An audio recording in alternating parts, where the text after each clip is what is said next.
S'élever maintenant au nom de Jésus.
Alléluia. Il est vivant. Le seul nom qui guérit, c'est le nom de Jésus. Alléluia. Yesu Kolo. Amen. Kokovanda na komona Yesu Kristo. Liboso to kokakobanda. Nalingi to tanga moke makomi. Ndeko nalingala azala prepenza. Nalingi bato akotambola kakoluka ka Bible tie. Tokotanga na mokana na 1 Corinthiens chapitre 14 verset 26. Nakotanga na français bongo ndeko nalingala akokako landela biso lisusu.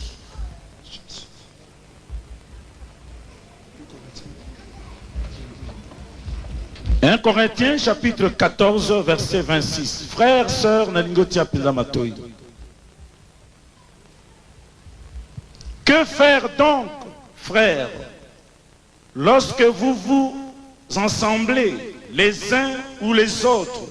Parmi vous ont-ils un cantique, une instruction, une révélation, une langue, une interprétation? Que tout se fasse pour l'édification.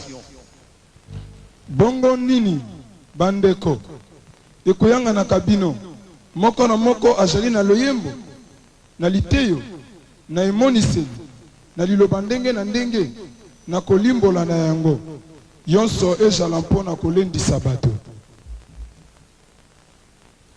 Balobi ete tango bosanganaka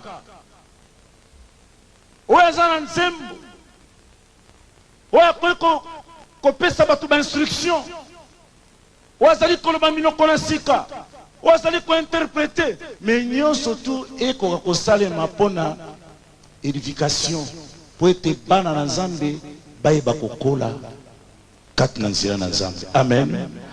Voilà le pourquoi oyo ngai na telemi lisusu liboso na yo ndeko na ngai, surtout bino bandeko na mombele. Oui, na iko bisabino ndeko ba vérité mususu epesaka motema pasi. Ta musoko yoka vérité tanga motema.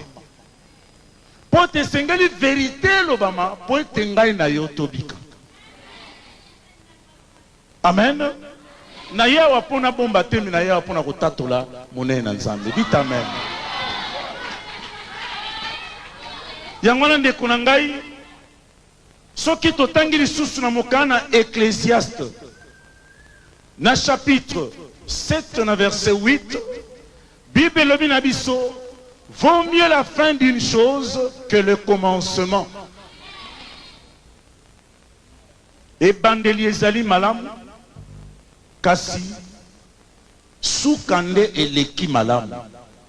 Obandi malamu mais loko na kosenga na yo ete okoma na yango tina suka. Dites amen. Dites amen.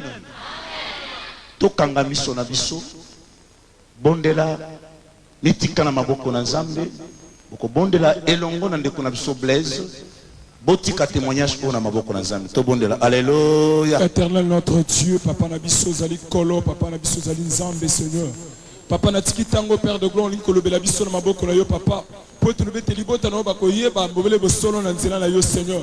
Yango na tiki moment Seigneur des amis linko lobela biso na maboko na yo mitema na biso za mabele kitoko wana message ne ko po ya Seigneur des armées et bota mbo mokama na mokama katsa bomo na biso bana na yo na tellement puissance Seigneur soit distraction ba flèche ne soit diable ko utiliser Seigneur pour qu'on neutraliser moment Seigneur de gloire et ça le longa tena kombo na Yesu Masia tikete Seigneur des armées yo lo bakati na motei pour le bakati na biso na kombo na Yesu Masia zeli kolo pour sungi na biso. Hallelujah Seigneur Jésus. Amen. Amen. Amen. Amen. Nani mokonzi? Yes. Nalingaki liboso na koka kobanda nazaka pe moyembe. Na ina yembe la Nzambe nzembo moko. Amen. Bongo nzembo yo pe mbango na esengo na banzi ko pesa yo. Nzembo na nebimite tozali ko préparer eloko moko ya malin pour ete bino. Bande ko na musique orchestre to kei moke kuyo.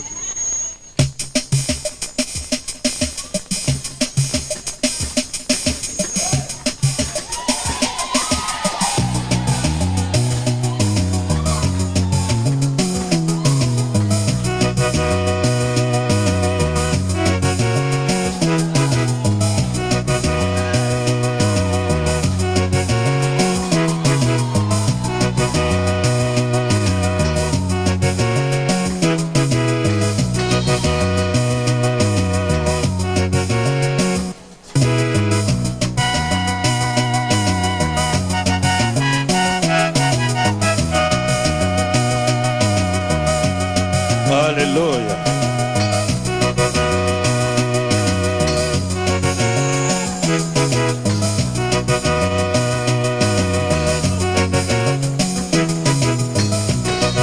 Yahweh ngai na ye epana yo obiki sangai ngai moko na kokite mosungi na ngai Seigneur Yahweh.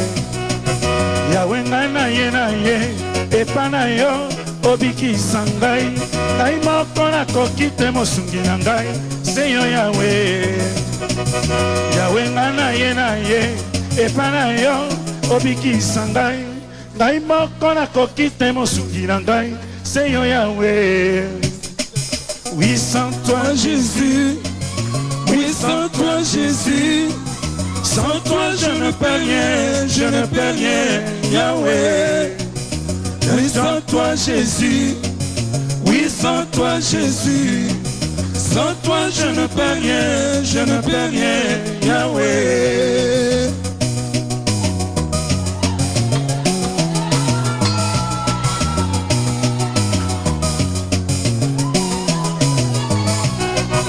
Yahweh na ye epana yo obiki sangai ngai moko na kokite mosungi na ngai Seigneur Yahweh. Yahweh na ye epana yo obiki sangai